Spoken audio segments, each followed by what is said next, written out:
हजरत उस्मान गनी की शहादत के बाद 3 रोज तक मसनद खिलाफत खाली रही, यानी कोई खलीफा न बना। लेकिन बड़े लोगों के कहने के बाद हजरत मौला कायनात हजरत मौला अली करमल्लाहु वजहुल करीम ने इस खिलाफत को अपनाया और कुर्सी पर बैठ गए, यानी खलीफा बन गए। और मस्जिद नबवी में सब लोगों ने मिलकर हजरत मौला अली करमल्लाहु वजहुल करीम के हाथ पर बैठ कर ली। जब हजरत उस्मान गनी को कत्ल किया गया तब वहां पर उनकी बीवी हजरत नाइला मौजूद थी। सिर्फ एक ही गवाह थी। हजरत नाइला को बुलाया गया और हजरत अली ने फरमाया कि हजरत उस्मान गनी के कत्ल कातिल को तुम क्या पहचानती हो? तो हजरत नाइला ने कहा, मैं उसमें से एक इंसान को पहचानती हूँ जिसका नाम मोहम्मद बिन अबी बकर है, हजरत अबू बकर सिद्दीक का बेटा है। हजरत अबू बकर सिद्दीक के बेटे मोहम्मद बिन अबी बकर को पकड़ा गया और हजरत मौला कायनात करमल्लाहु वजहुल करीम के सामने लाया गया। हजरत मौला कायनात करमल्लाहु वजहुल करीम के सामने जब लाया गया तो मोहम्मद बिन अबी बकर को पूछा गया कि क्या तुमने कत्ल किया है? तो मोहम्मद बिन अबी बकर फरमाते हैं, नहीं, मैंने हजरत उस्मान गनी को कत्ल नहीं किया है। लेकिन जब हजरत उस्मान गनी को कत्ल करने के लिए मैं गया था, उनके घर पर मैं उनको कत्ल करने के लिए गया था। लेकिन जब हजरत उस्मान गनी को मैंने पकड़ा तो हजरत उस्मान गनी की बातें मुझे दिल पे लगी और हजरत उस्मान गनी को मैंने छोड़ दिया। लेकिन मेरे साथ जो 2 इंसान थे उसने हजरत उस्मान गनी को कत्ल कर दिया। तो हजरत नाइला से सब पूछा गया कि क्या ये सही कह रहा है? तो हजरत नाइला भी फरमाती है, हाँ, ये सही कह रहा है। फिर हजरत नाइला से पूछा गया कि क्या तुम उन 2 इंसानों को पहचानती हो? तो हजरत नाइला कहती है, नहीं, मैं नहीं पहचानती। फिर हजरत मोहम्मद बिन अबी बकर को भी पूछा गया, क्या तुम उनको पहचानते हो? तो मोहम्मद बिन अबी बकर कहते हैं कि नहीं, मैं उन दोनों इंसानों को पहचानता न हूँ। फिर यह मुकदमा यहीं पर खत्म हो गया। थोड़ी थोड़ी देर तक चलता रहा, लेकिन कुछ किताबों में नाम आता है, कुछ किताबों में कातिल का नाम नहीं आता है। लेकिन इस्लाम यह इजाजत देता है, जब तक तुम्हारे पास सबूत ना हो कोई कातिल नहीं कहलाता। उसके बाद हजरत मौला कायनात करमल्लाहु वजहुल करीम ने हजरत उस्मान बिन हनीफ को बुशरा का गवर्नर बना दिया, अम्मार बिन हसन को कूफा का और सहला को शाम का गवर्नर बना दिया, अब्दुल्ला बिन अब्बास को यमन का गवर्नर बना दिया। लेकिन जो सहला थे उनको बीच ही रास्ते ही में हजरत अमीर माविया की फौज मिल गई और उन लोगों ने सहला को मदीने वापस जाने के लिए मजबूर कर दिया। तब हजरत अली करमल्लाहु वजहुल करीम को मालूम हो गया कि उनकी खिलाफत दुश्मनों से यानी झगड़ों से खाली नहीं है। उसके बाद हजरत मौलाए कायनात करमल्लाहु वजहुल करीम ने हजरत अमीर माविया की तरफ एक खत भेजा और कहा, सब मुहाजिरिन ने मेरे हाथ पर बैत कर ली है, अगर तुम चाहते हो बैत करना तो मेरे हाथ पर बैत कर लो, वरना जंग के लिए तैयार हो जाओ। तो इस तरफ से भी हजरत अमीर माविया ने खत भेजा कि हम लोगों ने हजरत उस्मान गनी की शहादत के लिए तलवार निकाल ली है, हम 50,000 सैनिक हैं, यानी हम 50,000 लोगों ने एक साथ तलवार निकाल ली है और जब तक हजरत उस्मान गनी का कसास न ले लेंगे तब तक तलवार मैदान में न जाएगी। जब हजरत अमीर माविया का खत पढ़ रहे थे तो उस हजरत अली की जमात में से एक सहाबी खड़े हो गए और कहने लगे कि हजरत अमीर माविया की ताकत इतनी बढ़ गई है, क्या शाम वालों की ताकत इतनी बढ़ गई है कि खलीफा को डराएंगे? हम डरने वाले नहीं है, हमारे साथ अहले इराक है, तुम लोग भी याद रखो, तुम लोग अल्लाह से डरो, खलीफा का साथ दे दो। फिर इस तरफ हजरत आयशा सिद्दीका भी मक्का से वापस मदीना आ रही थी, लेकिन बीच में ही उनके अजीज मिले और उनको कहा कि हजरत उस्मान गनी को नाअहल कत्ल कर दिया, उनको शहीद कर दिया गया है। लेकिन जब हजरत आयशा सिद्दीका मदीने आ रही थी तो वापस ही से मक्का चली गई और लोगों ने जब दरियाफ्त किया कि आपका वापस आने का सबब क्या है, तो हजरत आयशा सिद्दीका फरमाती है, मजलूम उस्मान को शहीद कर दिया गया है, अगर तुम लोग चाहते हो कि इस्लाम की इज्जत बची रहे तो हजरत उस्मान गनी का कसास लो, यानी उनका बदला लेना तुम्हारे ऊपर फर्ज है।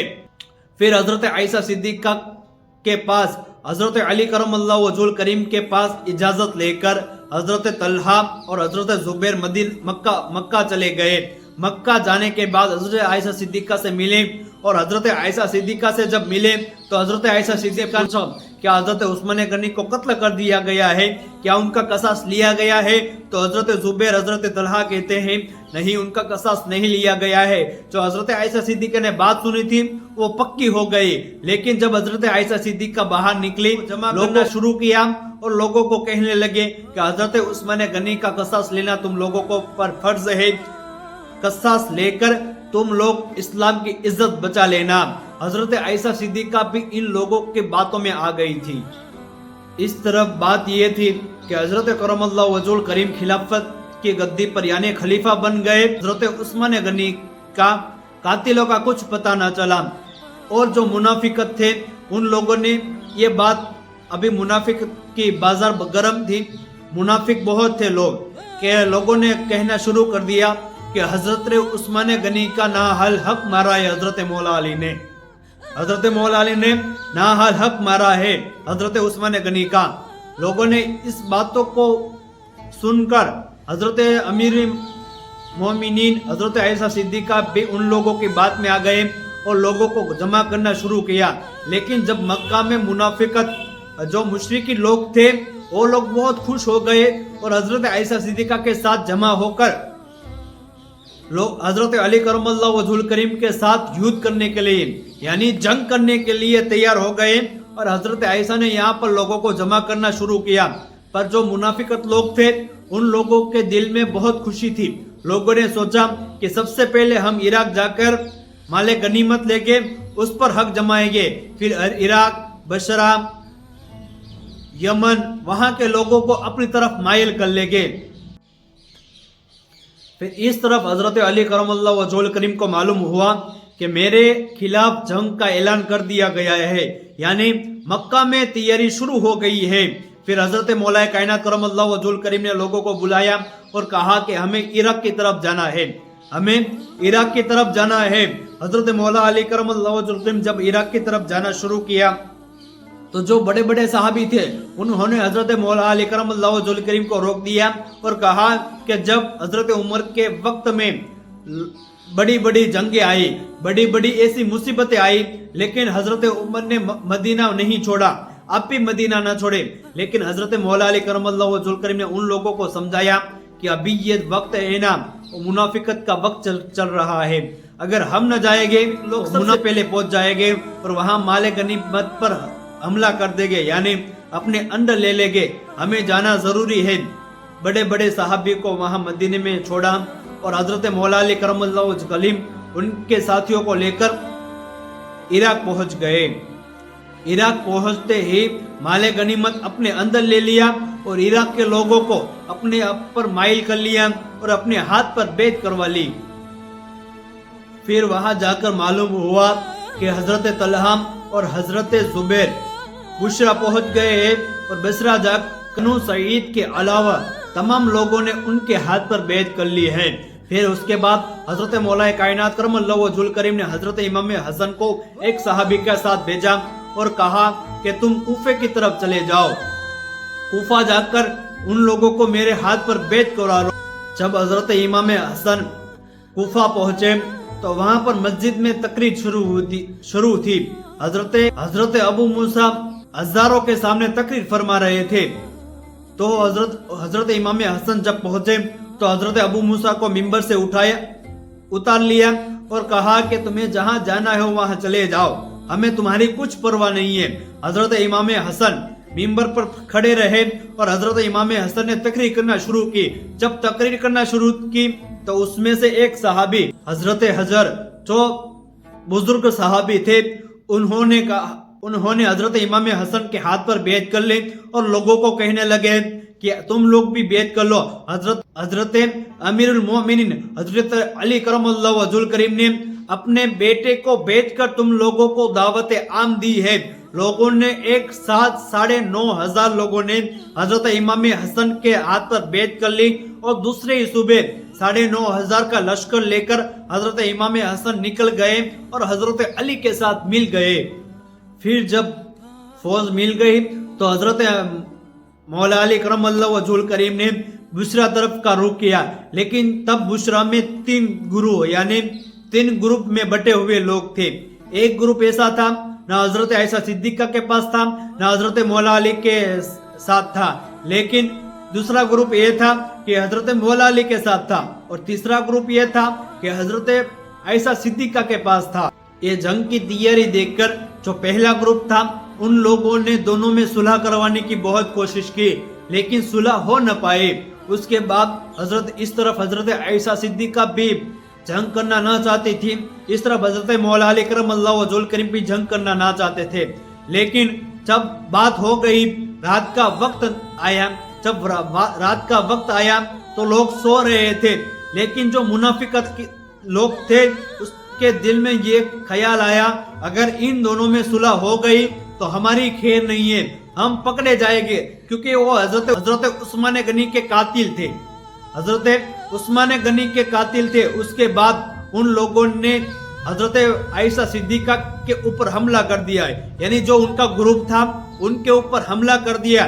जब हड़बड़ी में उनको पता न चला कि किन लोगों ने हमारे ऊपर हमला किया, तो उन लोगों ने भी हजरत मौला अली करमल्लाहु वजहुल करीम के ग्रुप के ऊपर हमला कर दिया। जो जंग की शुरुआत हुई और जंग की शुरुआत हो गई थी, मुनाफिकों ने जंग की शुरुआत कर दी थी। हजरत आयशा सिद्दीका ने देखा कि जंग की शुरुआत हो गई है, तो हजरत आयशा सिद्दीका ऊंट के ऊपर गई और लोगों को कहने लगी कि जंग रोक दो। ऊंट के ऊपर इस तरह चढ़ गई कि जंग रुकवाने के लिए चढ़ गई थी, लेकिन ये जंग रुकने वाली नहीं थी। जो मुनाफिकत बढ़ गई है वो कभी भी खत्म होने वाली नहीं है। इस तरफ हजरत अली करमल्लाहु वजहुल करीम ने लोगों को कहा कि जंग रोक दो, जंग रोक दो, लेकिन जो मुनाफिकत बढ़ गई थी वो कभी रुकने वाली न थी। इस तरफ हजरत तलहा सवारियों के अफसर थे, इस तरफ हजरत जुबैर पियादा फौजों के सरबराही पर मामूर थे। यहाँ पर पूरी फौज की कमान हजरत तलहा और हजरत जुबैर के हाथों में थी। यहाँ से शुरुआत होती है जंगे जमल की। जंग के दौरान हजरत मौला अली करमल्लाहु वजहुल करीम हजरत जुबैर को बुलाते हैं और कहते हैं कि हजरत जुबैर, तुम्हें मालूम है हुजूर अकरम सल्लल्लाहु ताला अलैहि वसल्लम ने तुमसे फरमाया था कि मेरा भाई अली है, क्या तुम इनको भाई मानते हो? तो हजरत जुबैर ने कहा था कि हाँ, मैं हजरत अली को अपना भाई मानता हूँ। फिर हुजूर अकरम सल्लल्लाहु ताला अलैहि वसल्लम ने फरमाया था कि तुम एक दिन मेरे भाई हजरत अली से ना हल लड़ाई करोगे, यानी जंग करोगे। तो हजरत जुबैर फरमाते हैं, जी हाँ, मुझे मालूम है, रसूलुल्लाह सल्लल्लाहु ताला अलैहि वसल्लम ने फरमाया था कि मेरे भाई से तुम लड़ाई करोगे। वो बात सुनकर हजरत जुबैर अपने चले गए और दिल पर इतना गलबा पैदा हो गया कि वहीं पर तलवार छोड़ दी और अपने बेटे हजरत अब्दुल्ला से कहने लगे कि अब्दुल्ला, चलो तुम भी जंग छोड़ दो, मैं भी जंग छोड़ देता हूँ, हम हक पर नहीं है, यानी हम किसी हजरत अली से जंग नहीं कर सकते हैं। ये बात सुनकर हजरत अब्दुल्ला ने अपने वालिद से कहा कि नहीं, मैं जंग नहीं छोड़ सकता। तो हजरत जुबैर वहीं पर जंग छोड़कर बुशरा की तरफ चले गए और वहीं से अपना माल लेकर मदीना चले जाएंगे। जब हजरत जुबैर को जंग से जाते देख हजरत तलहा ने देखा, तो हजरत तलहा का भी इरादा हो गया कि मैं भी जंग छोड़ दूंगा। लेकिन जब हजरत तलहा को जाते देखते, मरवान जो था ना, वो मुनाफिक था। मुनाफिक ने हजरत तलहा के घुटने पर ऐसा तीर मारा, जो तीर था वो जहर से आलूदा था, यानी जहर में डुबाया हुआ था। उस तीर से हजरत तलहा के घुटनों पर लगते ही हजरत तलहा वहीं पर शहीद हो गए। हजरत तलहा जब शहीद होना था तो लोगों के दरमियान अब मैदान जंग में सिर्फ उम्मुल मोमिनीन हजरत आयशा सिद्दीका और उनके फर्जंद रह गए। हजरत आयशा सिद्दीका की भी जहरा पड़कर बैठ गई। लेकिन जो हजरत मौला अली करमल्लाहु वजहुल करीम के पास जो मुनाफिक लोग थे, वो हजरत आयशा सिद्दीका के ऊपर जुल्म करने लगे। हजरत आयशा सिद्दीका के आपके साथ गुस्ताखियां करने लगे और आपको गिरफ्तार करना चाहते थे। लेकिन आयशा सिद्दीका के बेटे उनके पास खड़े हो गए और लाशों की लाशों बिछाने लगे। आयशा सिद्दीका ने भी के बेटों ने भी हजरत मौला अली करमल्लाहु वजहुल करीम के लोगों को मारना शुरू किया। एक के बाद एक का ढेर लगाना शुरू कर दिया। ये देखकर हजरत मौला अली करमल्लाहु वजहुल करीम ने लोगों को देखा कि खून रेजी हो रही है, एक खून रेजी रुकना चाहिए। हजरत मौला अली ने दूसरे इंसान को कहा कि ऊंट के पांव पर वार करो। ऊंट के पांव पर जब वार किया गया तो हजरत आयशा सिद्दीका का ऊंट बैठ गया और आयशा सिद्दीका को गिरफ्तार कर लिया गया। जब हजरत आयशा सिद्दीका के पास लाया गया, का भाई था तो हजरत मौला अली करमल्लाहु वजहुल करीम के साथ था, उनको कहा कि आप अपनी बहन के पास जाइए और उनसे कहिए, उनसे बात कीजिए। जब आयशा सिद्दीका से बात की तो आयशा सिद्दीका ने कहा कि मुनाफिक लोगों के बात में आ गई थी, हम हक पर नहीं थे। आप हजरत मौला अली करमल्लाहु वजहुल करीम हक पर थे। हजरत मौला अली ने हजरत आयशा सिद्दीका को फरमाया कि मैं आपसे कुछ कहना नहीं चाहता, मैं आपके साथ कुछ करना नहीं चाहता। आयशा सिद्दीका को बाइज्जत बरी कर दिया। हजरत आयशा सिद्दीका को इज्जत के साथ कहा गया। तब हजरत आयशा सिद्दीका ने कहा कि ये जंग थी, अभी की जंग थी ना, उससे पहले हमारी कई दुश्मनी थी। तो मौला अली ने कहा जी हाँ, इससे पहले हमारी कोई दुश्मनी न थी। हजरत जंगे जमल जो हुई ना, ये मुनाफिकों की वजह से हुई। जो मुनाफिक थे वो हजरत आयशा सिद्दीका के साथ हजरत आयशा सिद्दीका के पास गए और हजरत आयशा सिद्दीका को हजरत मौला अली करमल्लाहु वजहुल करीम के लिए उकसाना चाहा, उकसाया और जंग की तैयारी शुरू करा दी। इसलिए जंग हुई। न इसमें हजरत आयशा सिद्दीका की कोई दुश्मनी थी, न हजरत मौला अली करमल्लाहु वजहुल करीम की कोई दुश्मनी थी। हम दोनों को मानते हैं, हजरत आयशा सिद्दीका को भी मानते हैं, हजरत मौला अली करमल्लाहु वजहुल करीम को भी मानते हैं। और वो जंग थी, वो एक टेम्परेरी जंग थी, वो एक वक्त के लिए जंग थी। ना उसको इस्लाम से कुछ लेना है, ना उसका हिस्ट्री से कुछ लेना है। वो एक जंग थी, एक वक्त बीत गया तो बीत गया। जो मुनाफिक लोग हैं ना, वो लोगों को बहका भी देते हैं, बड़े बड़े लोगों को बहका देते हैं और जंग भी करवा देते हैं। इसलिए हमें चाहिए कि हम भी मुनाफिकों से दूर रहे, मुनाफिकों को पहचानना सीखिए। अगर आपको मुनाफिक को पहचानना है तो हजरत मौला अली करमल्लाहु वजहुल करीम का नारा लगाइए, नारा हैदरी लगाइए। अगर नारा हैदरी लगाते हैं, जिसके चेहरे फूल जैसे खिल जाते हैं, तो आप समझिए ये मोमिन है। अगर जिसके चेहरे काला या सिया हो जाते हैं, आप समझिए ये मुनाफिकत है।